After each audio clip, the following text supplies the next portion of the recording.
నాకు చాలా హ్యాపీగా ఉంది నువ్వు ఏకం గురించి చెప్తుంటే.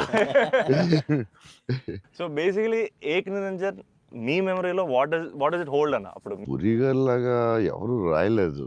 నేను బుజ్జిగాడు నాకు ఆయన చెప్పినప్పుడు క్యారెక్టర్ నాకు పిచ్చెక్కిపోయింది. సో పూరి గారితో ఆయన క్యారెక్టరైజేషన్ మళ్ళీ ఎవడో లేడు అలాంటోడు అని. ఆయనలో ఎవడు రాయలేడు. It's his writing. డిఫరెంట్ మనిషి అది. ఆ క్యారెక్టర్ ఆయన రాయగలుస్తుంది అంతే. మీరు దాంట్లో సోను సూద్ దగ్గరికి వెళ్ళినప్పుడు కూడా సూపర్ ఉంటుంది అన్న. ఆహా. ఎవరైనా కొట్టారంటే సార్ ఐఎమ్ చోటు, నేనే సార్ కొట్టాను. ఈ దెబ్బలేంటి? Hello sir, I'm Chotu. Hi this Johnny. ఎవరు కొట్టారా? వీడే అన్నా. నువ్వా? నాకు ఏకనిరంజన్లో చాలా ఫేవరెట్ ఏంటంటే ఏడుస్తూ ఉంటాడు కదా. ఏంటి మగవాళ్ళు ఏడుస్తారా అంటే ఎవడన్నా ఏడుస్తాడు. బాధ అది భలే రాసేది అనిపించింది ఆయన. ఏడ్చే మగాళ్ళని నమ్మకూడదని చెప్తారు. ఎవడు చెప్పాడు? చూపు తీసుకోవటాలి. బాధ వచ్చాడరా?